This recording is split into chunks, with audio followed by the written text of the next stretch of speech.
जय माता दी दोस्तों। वर्ल्ड बेस्ट मैजिक में आपका हार्दिक स्वागत है। कैसे हैं आप सब? ये बताने के लिए कमेंट बॉक्स में जय माता दी जरूर लिखें।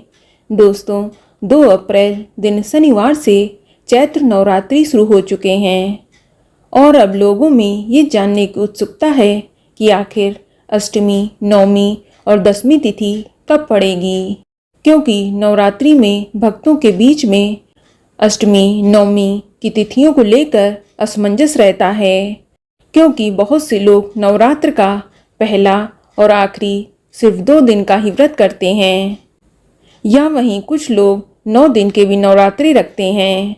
तो ऐसे में उन्हें अष्टमी और नवमी की तिथि जानना बेहद ही ज़रूरी होता है।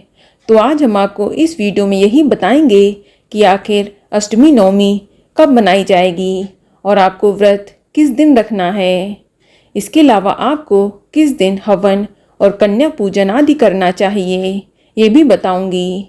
साथ ही आपको बताएंगे कि नवरात्रि व्रत का पारण किस दिन होगा और विसर्जन आपको किस दिन करना चाहिए। ये सभी जानकारी आपको इस वीडियो में मिलेंगी। लेकिन अगर अभी तक आपने हमारे चैनल वर्ल्ड बेस्ट मैजिक को सब्सक्राइब नहीं किया है तो जल्दी से सब्सक्राइब करके बेल आइकन दबा दें। साथ ही इस वीडियो को लाइक करें और ज़्यादा से ज़्यादा शेयर करें। तो आइए शुरू करते हैं। दोस्तों, इन दिनों चैत्र नवरात्रि का पावन पर्व चल रहा है। 9 दिनों तक चलने वाले इस पर्व में माँ दुर्गा के 9 अलग अलग स्वरूपों की पूजा की जाती है। मान्यता है कि नवरात्रि में माँ दुर्गा की सच्चे मन से आराधना की जाए तो वे भक्तों की सभी मनोकामनाएं पूरी करती हैं। साथ ही माता रानी को प्रसन्न करने के लिए नवरात्रि की ये 9 दिन बहुत ही शुभ माने जाते हैं। नवरात्रि में कुछ लोग अष्टमी के दिन हवन करके कन्या पूजन करते हैं, तो वहीं कुछ लोग नवमी के दिन हवन और कन्या पूजन करते हैं। इसीलिए नवरात्रि में अष्टमी और नवमी तिथि का विशेष महत्व होता है और इस बार की चैत्र नवरात्रि पूरे 9 दिन की पड़ रही है। इस बार ना ही किसी तिथि की वृद्धि हुई है और ना ही कोई तिथि घटी है। पूरे 9 नवरात्र पड़ रहे हैं। तो चलिए सबसे पहले हम जान लेते हैं कि अष्टमी तिथि कब मनाई जाएगी और आपको व्रत किस दिन रखना है। तो दोस्तों, अष्टमी तिथि की शुरुआत 8 अप्रैल 2022 की रात को 11:05 पर हो जाएगी और अष्टमी तिथि की समाप्ति 10 अप्रैल 2022 की प्रातःकाल 1:23 पर हो रही है। तो दिया तिथि के हिसाब से दुर्गा अष्टमी का पर्व 9 अप्रैल 2022 दिन शनिवार को मनाया जाएगा।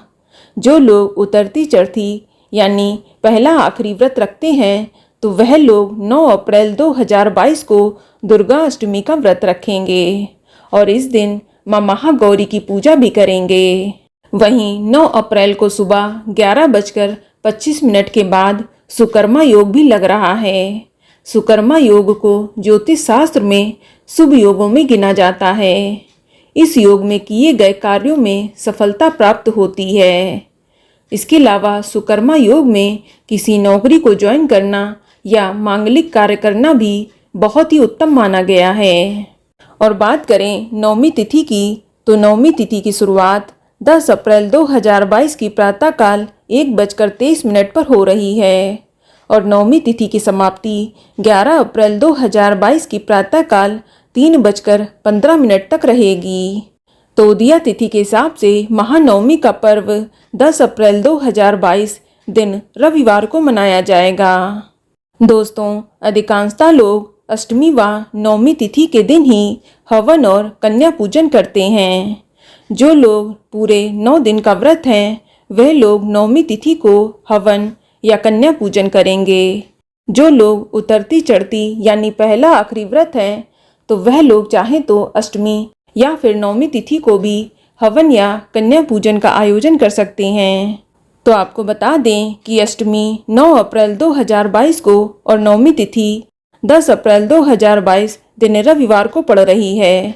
तो आप इन दोनों तिथियों में हवन और कन्या पूजन का आयोजन कर सकते हैं। दोस्तों, इस बार अष्टमी और नवमी तिथि के दिन सर्वार्थ सिद्धि योग भी बन रहा है, जो कि बेहद ही शुभ है। और बात करें नवरात्रि व्रत पारण और विसर्जन की, तो आपको बता दें कि जो लोग पूरे 9 दिन का व्रत हैं उन्हें दसवीं तिथि को ही अपने व्रत का पारण करना चाहिए और इसके बाद ही विसर्जन करना चाहिए।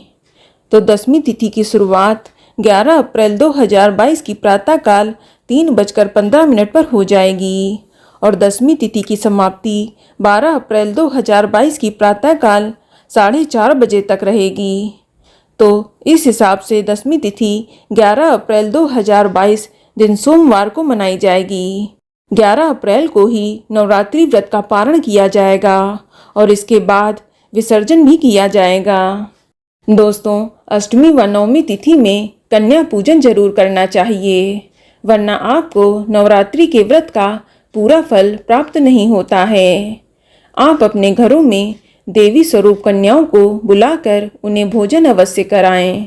नवरात्रि में 9 कन्याओं को भोजन कराना आवश्यक होता है, क्योंकि 9 कन्याओं को देवी दुर्गा के 9 स्वरूपों का प्रतीक माना जाता है।